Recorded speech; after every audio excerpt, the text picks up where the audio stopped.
Assalamualaikum warahmatullahi wabarakatuh. Perkenalkan, nama saya Fadila dengan NIM C0C0184045 dengan dosen pengampu Bapak Wirma Eka Putra dan Bapak Gandhi Wahyu Mulana Zulma. Di sini saya akan menjelaskan akuntansi perpajakan tentang menghitung dan mencatat secara akuntansi mengenai angsuran pajak. Yang pertama, konsep perhitungan dan pencatatan PPh pasal 25.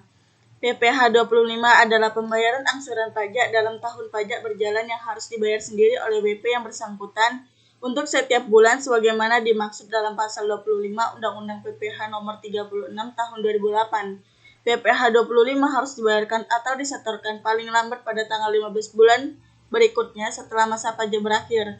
Sedangkan untuk penyampaian SPT masa PPh 25 selambat-lambatnya 20 hari setelah masa pajak berakhir. Yang kedua, konsep umum. Besarnya angsuran pajak dalam tahun pajak berjalan yang harus dibayar sendiri oleh WP untuk setiap bulan adalah sebesar PPh yang terhutang menurut SPT tahunan PPT tahun pajak yang lalu dikurangi dengan 1. PPh yang dipotong sebagaimana dimaksud dalam pasal 21 dan pasal 23 serta PPh yang dipungut sebagaimana dimaksud dalam pasal 22. Yang kedua, PPh yang dibayar atau terhutang di luar negeri yang boleh dikreditkan sebagaimana dimaksud dalam pasal 24. Yang ketiga, wajib pajak tertentu. Pada prinsipnya, perhitungan besarnya angsuran PPh 25 bulanan dalam tahun berjalan didasarkan pada SPT tahunan PPh tahun yang lalu. Namun, Menteri Keuangan diberi wewenang untuk menetapkan dasar perhitungan besarnya angsuran bulanan selain berdasarkan prinsip tersebut dengan tujuan untuk lebih mendekati kewajaran perhitungan besarnya angsuran PPh 25.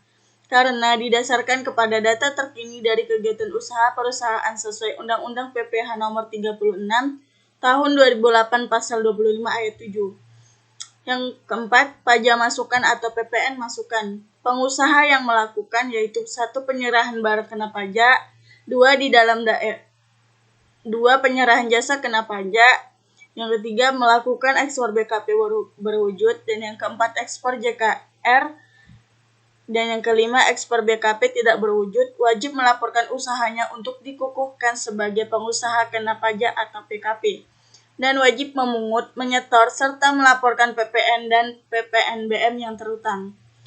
Yang kelima, ada mekanisme pengkreditan pajak. Apabila dalam suatu masa pajak, PKP selain melakukan penyerahan yang terhutang pajak, juga melakukan penyerahan yang tidak terhutang pajak. B. Besarnya pajak masukan yang dapat dikreditkan oleh PKP yang hasilnya tidak melebihi jumlah Rp1.800.000.000.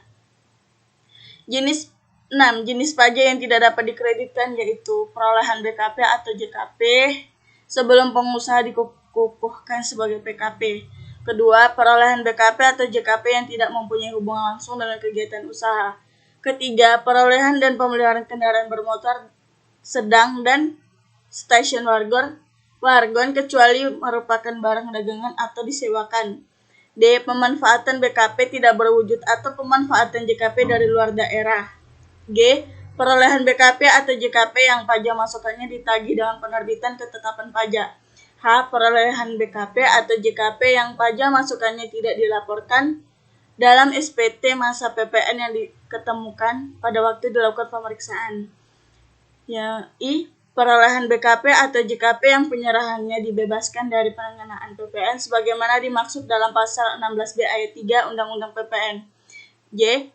Dan yang terakhir adalah pajak masukan yang berkaitan dengan BKP atau JKP yang penyerahannya dilakukan melalui mekanisme pemakaian sendiri yang bersifat konsumtif. Baiklah, sekian dari penjelasan saya. Saya akhiri. Wassalamualaikum warahmatullahi wabarakatuh.